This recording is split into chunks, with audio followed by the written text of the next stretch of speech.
Hey everybody, this is Jim at SP500chart.com. It is October 16th, 2012, and we're going to take a look at the S&P chart using time-honored techniques to help us understand these modern markets. But before we do that, I need to remind you that the website and this video are for educational purposes only. Nothing stated at the site or in the video is intended to be used as investment advice. I control lines on charts, but you have to draw your own conclusions from your own research. And you need to make investment decisions that are suitable for your personal financial situation. I am not a licensed financial professional. I am just a guy who draws lines on charts. Okay, yesterday we were looking at that little what's the word I'm looking for? Regaining of this lower orange line and that little bounce at the end of the day. And the deal was, going forward, the question would be, should we take the line that was horizontal around 1432? We had it about here, actually a little bit below 1432, but that's close enough. Should we take this line and adjust it so that we are not counting this as a bottom, but rather we would count this and this as a bottom? And with what we witnessed today, that I think is pretty clearly where that line needs to be. So we now have an altered support line that is slightly slanting downwards. So that means there's a little bit of automatic downward bias, not much. Okay, we're talking about a line that is probably slanting down roughly 1 point per day. So that's not that much. But big bounce. This line right here did signal a reversal, as we discussed yesterday, looking at the chart. And again, guys, it's sad but true. But sometimes you don't see these things until right when all of a sudden something new enters the picture. So where did we end today? Well, we got that breakout move. We got back over this orange line, the darker orange line, which is our extended line from these tops, with the exception of this one right here. So now what we're seeing is what appears to be a pattern that has developed ever since this nice upward move on, when was it? Back in the middle of September. So we come up to the 1470s, still back down. Come up, not quite as high, still down a little lower. And now it looks like the market's saying, hey, let's go for it again. So as I look at this, you can see where the brakes got put on twice today. One during the middle of the day and another time at the end of the day, right at that mid-1450s level. Now that doesn't mean that the S&P cannot get over this. It just means there's resistance there. And I think you could clearly see that. These lines we talked about yesterday. Now, in all candor, I was not expecting for this move to do that much in one day. You know, I thought we would probably take a couple days to get there. But whatever. We hopped right on up to this area of expected resistance, and that's what was encountered there. Now, do I think this will reach this red line again? Would not surprise me. When it reaches it, do I think it will take it out and go on up to make new highs? I'm going to be honest with you, that would not surprise me. But until it does so, I wouldn't make that call at all, because this is if we look at it on an hourly chart, what we have still looks a little suspicious to me, but I'm not willing to give into that suspicion. I still think we are likely forming a top here, but the way this market has seemed to always rebound, it would not surprise me if we get up to this area that we go on up and break out and head up for some new highs. So we need to watch this. If we were to get up over, say, the level that was set back in mid-September, then I think that is a sign that this market wants to tool on higher. It just wants to go. But if you were to present this chart to me as is, and you would say bullish or bearish,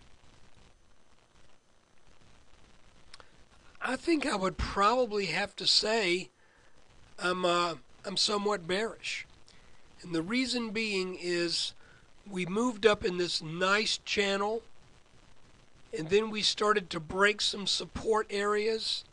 And right now, what did we say? That we've seen a series. Go to a 4-hour chart. My lines are going to get all screwy, but so be it. If we look at a 4-hour chart, we see that the last time we had a head and shoulders top, we had a triple top that actually formed the crown of that head. This could be the same thing under development right here.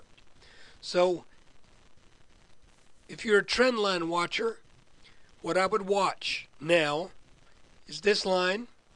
This should be resistance. But if it gets taken out, the market's going higher, significantly higher.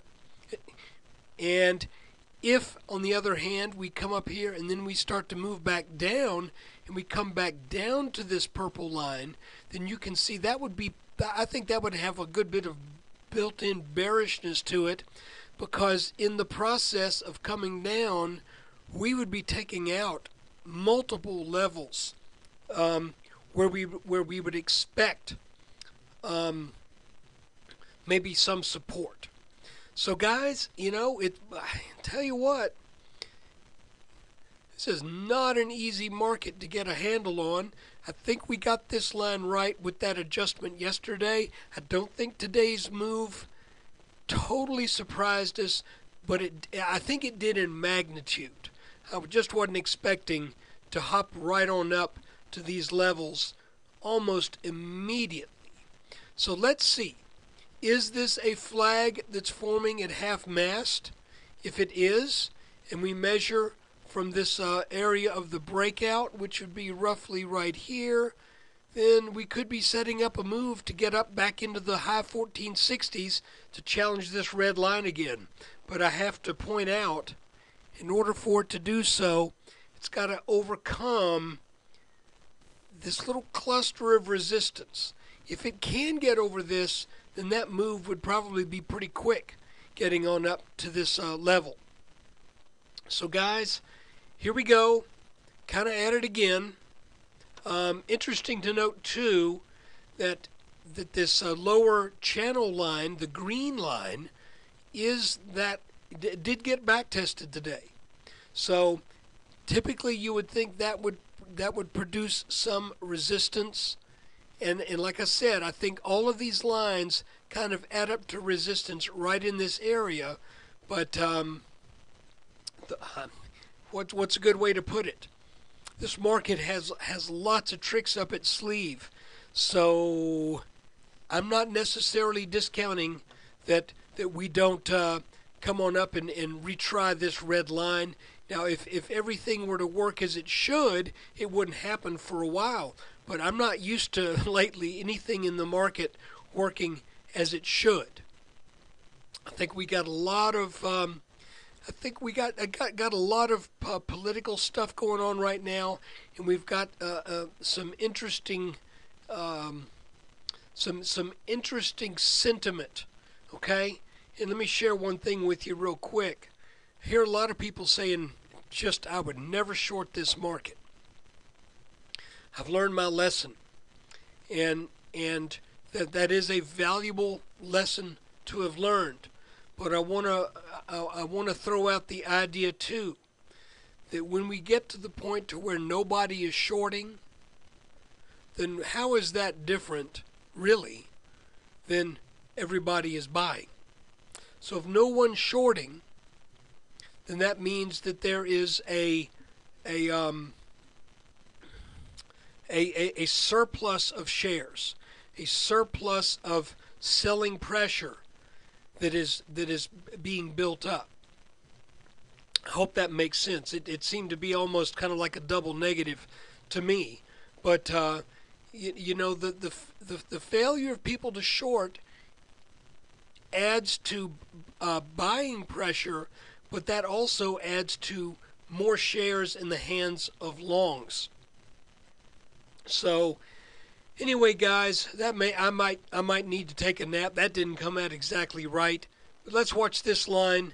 I think this line should turn the markets back. Should it get up to that high? But for right now, it looks like we should be running into some resistance right about where we said. And since these lines do ramp up to a small degree, there's a little bit of room for a little bit more gains. Let's see what happens over the next 2 days. Let's see if potentially we get some kind of little heads up with a pattern maybe developing. And I think we could probably draw a preliminary line right now,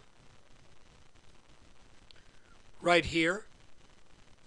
So I would say if that line gets taken out at some point, that may be a sign that that we're going to start a very short-term leg down. So guys, thanks for bearing with me. I'm kind of tired, so take care. Thanks for watching the video and for your subscription. I promise, before I do tomorrow's video, I will take a nap.